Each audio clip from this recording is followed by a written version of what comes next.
This is a game I think they could get. This is a game I think they will get. But if they want to do it, they're going to have to do it by stopping the run. Moss, I think, is Zach Moss and Taylor are they got a two-head monster now. Taylor actually came back. We know about his holdout situation. I think Zach Moss is like fourth in the NFL, got 400 some odd yards on the ground. This is a game where the Cleveland Browns have done an excellent job on the run, making sure that people ain't playing around. They shut down Derrick Henry. They shut down Christian McCaffrey.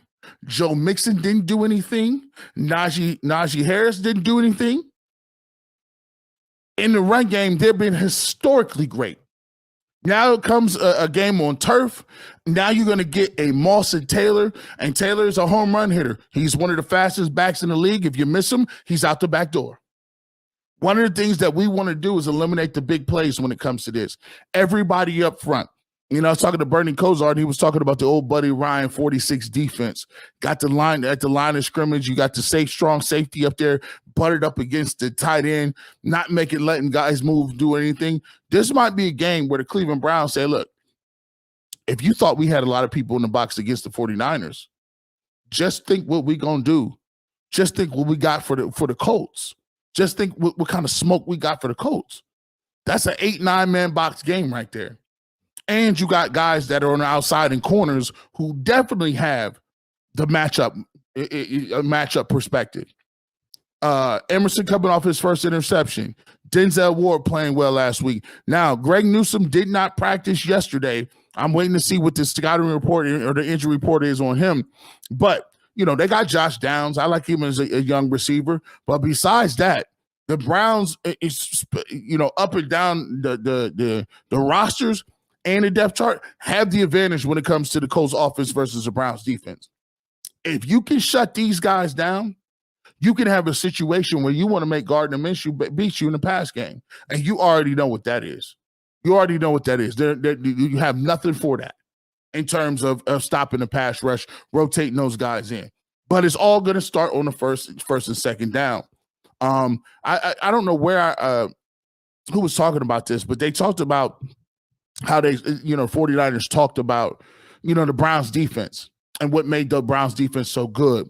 And they talked about the tenacity and the ferocity that they play on first and second down.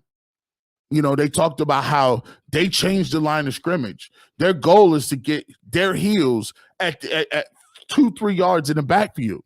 And so when you stop teams on first and second down and you rally to the football, you're taking one of their best aspects that they got, the run game, especially if you don't have the quarterback. It's almost like the Cleveland Browns are actually playing the Colts, but they understand the Colts' shortcomings because the Browns have those same shortcomings. If you ask me, the Colts have a better backfield than the Browns, and I think Gardner Minshew is better than P.J. Walker. So the Browns know exactly how they watch each other in practice. The defense knows exactly how the Browns want to play. Because they should know how the Browns play will tell you how the Colts will play. Because it's kind of the same situation. Don't have your starter at quarterback, and they're going to be a little bit, a little bit out of water, so to speak. But I do want to say this: you got to respect who you playing, and this is why I don't chalk nothing up. I refuse to chalk anything up in this league because I'm going to enjoy every win. I'm going to actually dial in for every game. And it's 17 games, and we don't have no time giving them away. So I'm not going to be looking towards Seattle, none of that. The goal in front of you is the Colts. And the Colts winning the Baltimore against Lamar Jackson and won a football game. Don't be one of those guys that you see at the bottom of the ticker and you put all that energy and effort to winning the game against the 49ers, and they say, well, same old Browns. How do you beat the 49ers one week and then the next week come and lose by 13 to the Colts? See, I think it's a cop-out when people say it's a week-to-week league. Yeah, I understand it's a week-to-week league, but every week I'm trying to win. Week to week don't give you that don't give you a pass to lose. That just means it's a different set of circumstances and a different challenge that another team presents. The goal is to get the dub. The goal is still the same. And the Browns, if you look on paper, And if you want to be known as a dominant defense, and if you want to get that cachet, which I think they can, if you want to be known as the number one top defense in the league, you got to go out and prove it every week. Not just against the good teams. You got to come out and prove that against the teams like the Colts, who are at home, who are going to play hard, who do have a lot of different, they got some weapons too, but you got to have that mentality and the mindset. And I need Kevin Stefanski to understand in this game, if Deshaun Watson does not play, and I'm operating off of, and here's my thing, I'm operating as if Deshaun Watson will play. I think if he wouldn't have practiced today, I think he would have been a guy that probably would have not played.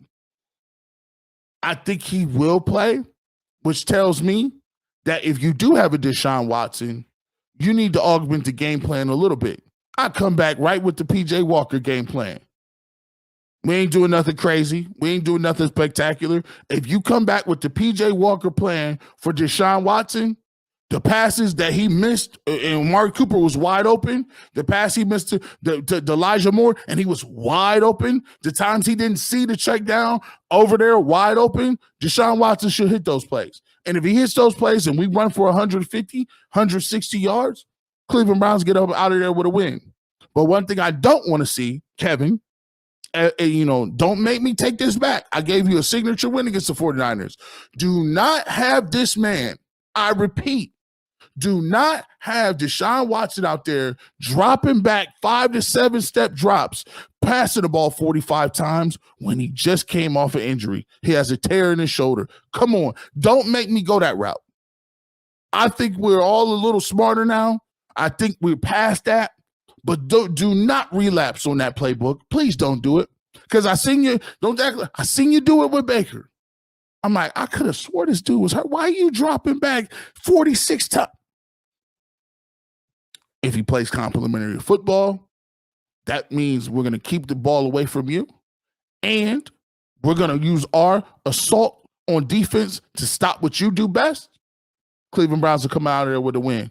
Hopefully no injuries.